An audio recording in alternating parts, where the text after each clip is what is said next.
It's the young kid CODY GAPKO who is being talked about by every later one.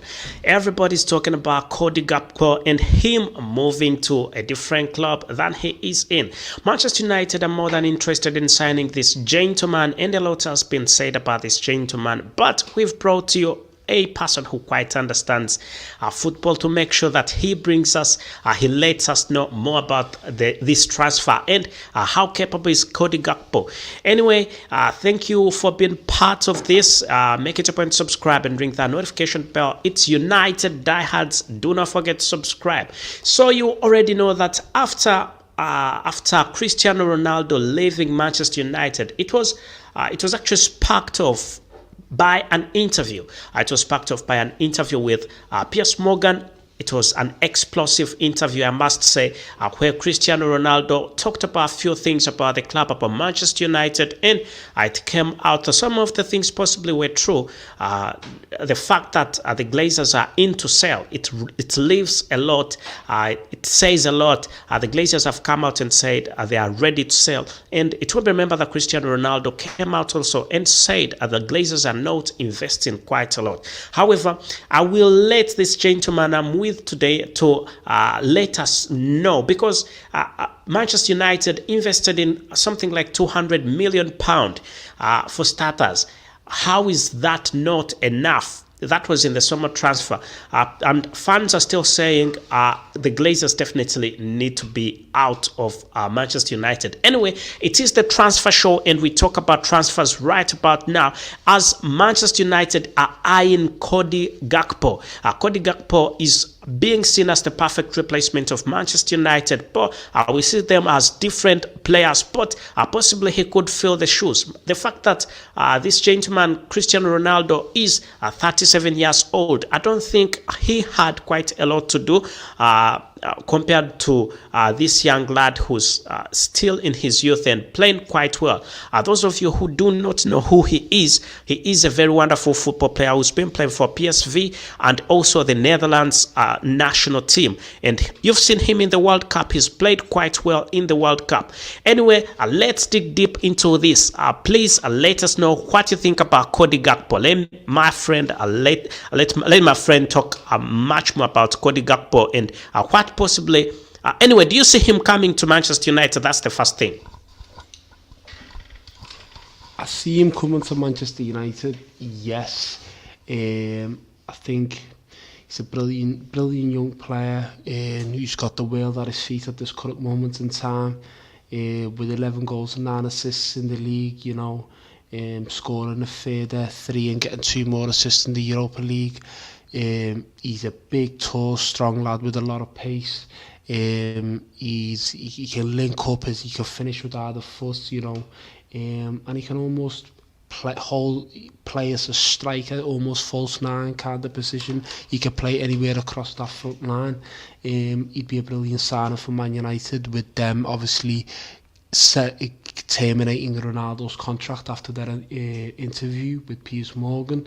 And you've also got Martial, who's been absolutely brilliant for Man United wherever he stayed fit, but you can't really rely on him. He'll have 3 brilliant games and then he'll get injured again. So Man United desperately need to get someone in this transfer window, and Gakpo on that left hand side would be a brilliant signing. You know, he's great at driving the ball up. His decision making is brilliant.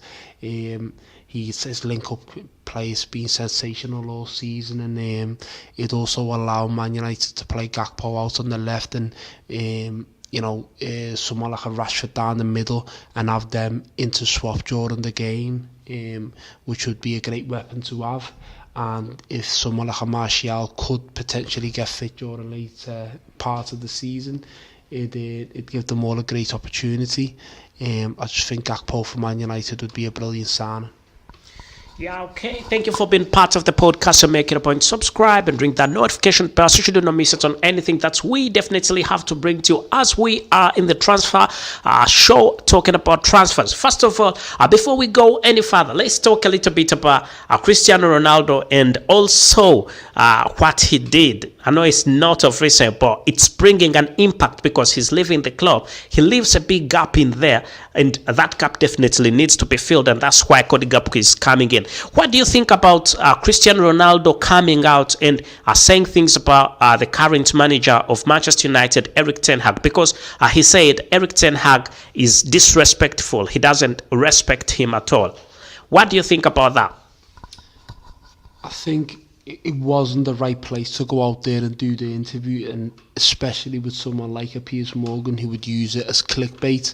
However, looking at it from Cristiano Ronaldo's perspective, a guy who's, won near enough every trophy in world football, broke near enough every record, was already a club legend, it wasn't the best for his image and almost his legacy to go out there and do that interview. But some of the things that was done to him, like say for example in the Man City game, he doesn't start the game. Obviously that's up to the manager, and a player has to respect the manager's choices. However, he wasn't brought on during that game, and what Erik ten Hag said was it was out of respect for Cristiano, and then in the Spurs game he wants to bring him on with just a couple of minutes left, and Cristiano, I don't believe it's the type of player that you bring on with 3 minutes to go, especially with the career that he's had. If he was going to bring him on a little bit earlier. Man United was in clear control of that game. And especially, last season as well, Ronaldo had a brilliant season at the club, and he was the club's top scorer, scored a lot of goals in the league and a lot of important goals. But I just think Man United play better when Ronaldo's not on the pitch. They're more fluid, and I just think Ronaldo's gotten to a stage in his career where he has to realise maybe he's not quite at that top level, and it's difficult for a player who's won so much and done so much in world football to get to grips with that. I think the best thing for his legacy now would be probably to go somewhere and add the MLS or Saudi Arabia, and the Sauds are obviously willing to offer him a whole lot of money. Of course, which doesn't hurt. So I just think Cristiano should go there and play a season there and just either retire or go back somewhere to Portugal and play another season there if he wanted to. But his career's time to retire, it's time to wind down his career. He's not at that level where he's going to play for a Man United, or even if he played for Man City, he'd be a whole lot better than what he's for Man United, because you just have to wait in and around the box. But I think that time and that part of his career is behind him now. Yeah, as you already know, that Cristiano Ronaldo is definitely away. He has left. He officially left Manchester United after that explosive interview with Piers Morgan, and that's one of the reasons as to why Manchester United is struggling a little bit to find a perfect replacement. Let us know what you think in the comment section so that you do not miss out on anything that we have to talk about. It's United diehards for you, and we are heading to the transfers. The transfers are underway. It will be the January transfer window, where we are mainly eyeing two football players, CODY GAPKO and Joao Felix. So between Joao Felix and CODY GAPKO, who would you choose? Personally, I would choose someone like a Joao Felix, because I think Man United are more in need of a striker than they are a left winger. They've already got Rashford that he wants to be a striker, but however he's better out on that left hand side, and I just think if they sign someone like a Joao Felix, he would fill that hole that Ronaldo's left behind, and he's got the likes of Jadon Sancho, Rashford, and lots of players to link up with. And I think outside of Joao Felix, I think Man United need to get in another central midfielder. And if I was Man United's manager today, I would get in someone like a Frankie de Jong from Barcelona, who can advance play, who's brilliant with the ball at his feet, and he can drive with it as well. So I'd get maybe a João Felix and Frankie de Jong. And Barcelona are desperate to get rid of Frankie de Jong so they can open up a little bit more, space with their financials. So Frankie de Jong and João Felix, but obviously that would be another summer or window where they spent a lot of money again. So they're the two players I'd personally sign. Okay, so what is this with Manchester United? I would like to know. So in the last transfer window, Manchester United spent the summer transfer window. It was around £200 million, and that was off the Glazers, wasn't it? Off the club, but through the Glazers. But people are saying the Glazers definitely need to go, and the Glazers also have come out and said they are going. They are definitely going, and the club is on sale. As a matter of fact, Amazon came out and said they would buy the club. Apple came out and said they would buy the club. Where do you see Manchester United's problem? Is it management? Is it the players? Is it the club owners? Where is the problem exactly? I think it starts at the very top with the Glazers. They've employed so poorly since Sir Alex and David Gill left. Them two was running the club essentially, and the Glazers was just there, to turn up to the odd game. The money that they pretending that they've spent is not their own money, is money that the club has generated, through sales and, the commercial side of things. And I just personally think someone like Ed Woodward should have never been, put down as a sporting director. He's good. He was always, on the business side of things, on the commercial side. Keep him there. They failed to rebuild that structure that they had under David Gill and Alex Ferguson. They've not, invested into the training ground. They've not invested into their youth system. The stadium's fallen apart, and it's got to the point where Man United may potentially have to move out of Old Trafford and build a brand new stadium, because they've allowed the stadium to absolutely rot, which is an absolute travesty. They've spent money blindly. They've not thought, we need that profile of player. It's just, let's sign him, and they've not actually got a plan. They've not, even when Jose Mourinho came to the club and he was asking money for a central defender, they wouldn't go out and spend it for him. You look at all these top class managers that have been at the club, you gotta sometimes ask questions. Why did Mourinho fail? Why did Louis van Gaal fail? They've had top class managers, and none of them have ever had success. Mourinho had the most success with him coming second and winning the Europa League. However, Man United just need to press the reset button at this moment in time, I think, especially with the owners, and they need an overhaul in certain positions. I think they've got right back, they've got Dalot, and they've got Wan-Bissaka. Wan-Bissaka is not a Man United player. He's not at that level. He could be leaving anyway. Wan-Bissaka needs to go. He's only played 4 minutes last season. Exactly. Yeah, he's only played 4 minutes the last season. Exactly. So yeah, you need to get Dalot in. A replacement potentially for Dalot, but I wouldn't rush to that in January. And you need just a few more players here and there to strengthen. I personally like Wan-Bissaka. What's wrong with Wan-Bissaka? You and the manager seem to have the same ideas. He's not giving him enough game time.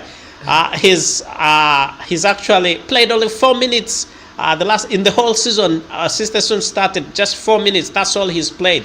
And you're also saying he's not good enough. What's the thing with Wan-Bissaka that I don't see? Wan-Bissaka going forward and on the ball is absolutely awful. And defensively he's brilliant in one-on-one situations. However, his awareness is not up to scratch. Players get in behind him and he doesn't track the man. he's only good at one part of defending, and that's him being in one-on-one situations. And at this level, you can't be a player like that. Yeah, football has definitely changed. I remember some time ago, the best football player was always that one who runs with the ball. But unfortunately, James was sent away because of that, and he's no longer Manchester United football player because he was always running the ball, and so is Wan-Bissaka is also being they are looking forward. Manchester United are looking forward to letting this gentleman go, and they are exploring opportunities for Wan-Bissaka to leave the club, and so that actually they can get more football players.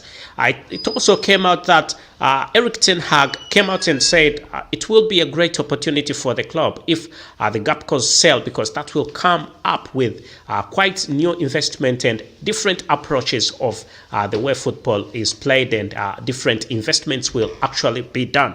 That was quite great of him. However, still in the transfers, we could be seeing something going wrong at Manchester United. I personally think that one of the best strikers is underrated. I don't know. Anyway, one of the football players at Manchester United is underrated, and that's Marcus Rashford. We could see Marcus Rashford going to Paris Saint-Germain, as Paris Saint-Germain is interested in this gentleman. Do you think it will be a loss for Manchester United if this gentleman goes? Because anyway, if he goes, that could mean Manchester United can get quite a lot of money and invest in the club and buy actually another football player. But I'm not seeing a good football player coming to Manchester United, a player who is more than Marcus. I think Rashford is a good one, and he deserves to stay. But according to sources, he is going to be leaving the club.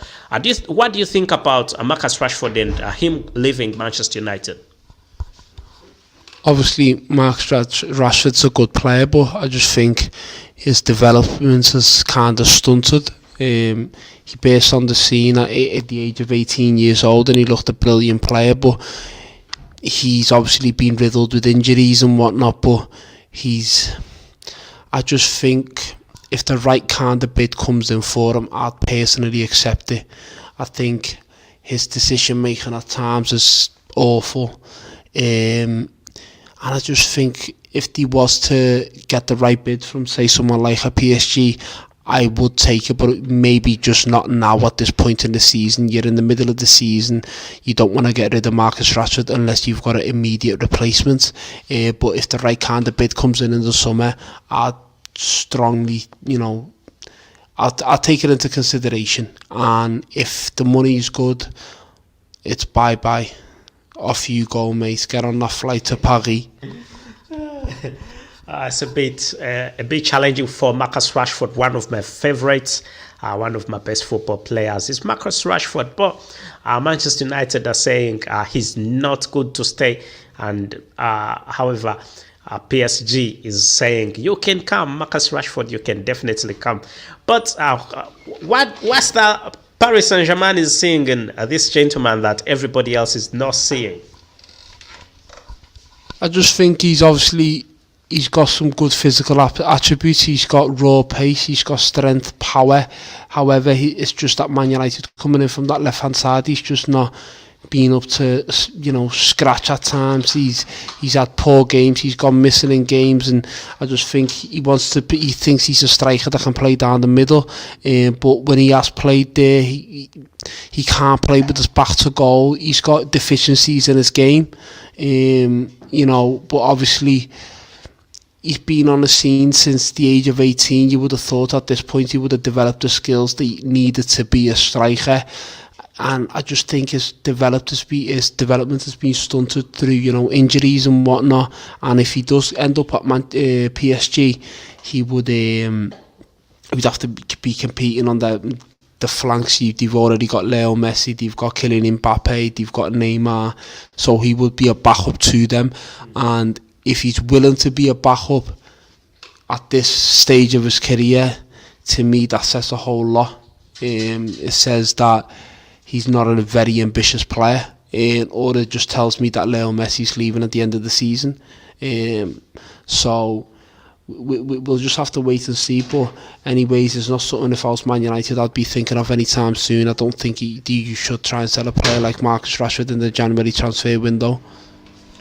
So, what are you seeing Manchester United when you see the transfers that were got, the players who were got in the summer transfer window? Players like Lisandro Martinez, who is actually in the finals of the World Cup, and also players like, who else? Casemiro, and then there was Tyrell Malacia. There was also Christian Eriksen. Whom do you think they have added something to the club? If you think so, it's a little bit challenging because United is not in the position where they want to be. Why do you think so? If you do, can you let us know about these transfers and the mode of play Erik ten Hag is employing at Manchester United? Do you think it's the right one? I think Casemiro's been absolutely brilliant for them. He's been a godsend for Man United. He's solidified that midfield, and I personally think he's arguably the best defensive midfielder in world football at this moment in time. And then you've got the Butcher, one hell of a centre half. He plays with passion. He's aggressive. You can see he's got a bit of nastiness in him. And everything that you'd want from a centre half, obviously, and he's great on the ball. The only deficiency, I'd say, we can't target him when the ball gets in the air. However, he's been brilliant for them. He's improved the team a whole lot. Malacia has been brilliant whenever he's played. He plays with, tenacity. He's a good young player. But I just think Christian Eriksen, don't get me wrong, he's played well for Man United and he always picks the right pass. However, I just think that they need to get another central midfielder, and I don't want to be pondering on, keep talking about the same player, but I think Frankie de Jong would be a great signing for Man United. Or, obviously, he's already gone to Bayern Munich, but Gravenberch would have been a brilliant signing for Man United. A young, powerful midfielder who's great on the ball, but he can also drive with it. He would have been a good signing for them. But obviously now that he's gone, you'd love Frankie de Jong, who's not getting much time at Barcelona. Barcelona are trying to ice him out to get rid of him so they can get a bit of money in. And I think he's there for the taking. Okay. Thank you for being part of the podcast. So make it a point to subscribe and ring that notification bell so you do not miss out on anything that we definitely have to bring to you. As we are telling you, CODY GAPKO is most likely going to be moving to Manchester United, as Manchester United are more than interested in signing this gentleman, as they have already had initial contact. They have had meetings with PSV in the Eredivisie. They have been with PSV management and talked about this gentleman's transfer. Anyway, still about Lisandro Martinez, as we are finishing anyway, we need to talk a little bit about Lisandro Martinez. When he was coming from the Eredivisie, from Ajax Amsterdam, where he played quite well, and Ajax actually was in the first position when Erik ten Hag and Lisandro Martinez were there. But people have always come out and said Lisandro Martinez is a short player. He doesn't deserve to be in the defense. What have you got to say about that? I think obviously he's not the tallest of centre backs. He's not your Rio Ferdinands and your Vidics that Man United had in the past, but in terms of every other aspect of defending, he's been brilliant, mate. He reads the game well. He's aggressive. His reading of the game's been spot on, and he's just an all-round leader, which is what Man United almost have missed in that central part of the defence. Don't get me wrong, Varane's been absolutely superb as well, and finally you've got someone that you can pair with Varane, and they've built a good little relationship there. And I just genuinely can't see Harry Maguire getting back into that team. He's going to have to be a backup to those two guys. But obviously with Varane, he's had his injury problems, so that gives someone like a Maguire an opportunity to get back into the team, and it creates a bit of competition there at the back as well, where people, what you would class as top class players are fighting for, essentially two positions. So I think, this Martinez, he's been brilliant for Man United and just an all-round great signing. Okay, thank you for that. And we are heading to the World Cup final, aren't we? Lisandro Martinez is definitely going to be facing Rafael Varane. Whom do you put your money on? My money is on Varane in France. They've just got too much firepower, I believe. They've got Kylian Mbappe, they've got Olivier Giroud. People may overlook Giroud, but he always seems to, deliver for the French national team. And then you've got Griezmann, you've got Tchouaméni, Dembele. They've just got so many elite players that can hit you. And I just think it'll be a little bit too much for France. No, for Argentina, sorry. Okay, your money is definitely on France, but Argentina has got quite good players in there. Lisandro Martinez in the defense section, and when you go to the attacking section, really, Lionel Messi. There is Lautaro Martinez, also a very wonderful one, isn't he? Yeah. Anyway, I think I would. It's a little bit hard because all teams are complicated, but France is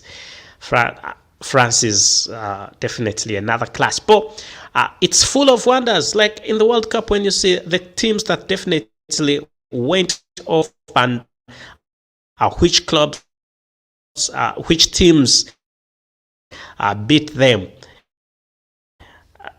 Who knew Spain would be beaten by Morocco?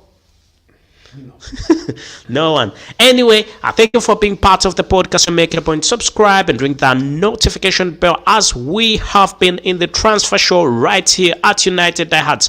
Do not forget to subscribe. Thank you and goodbye for now.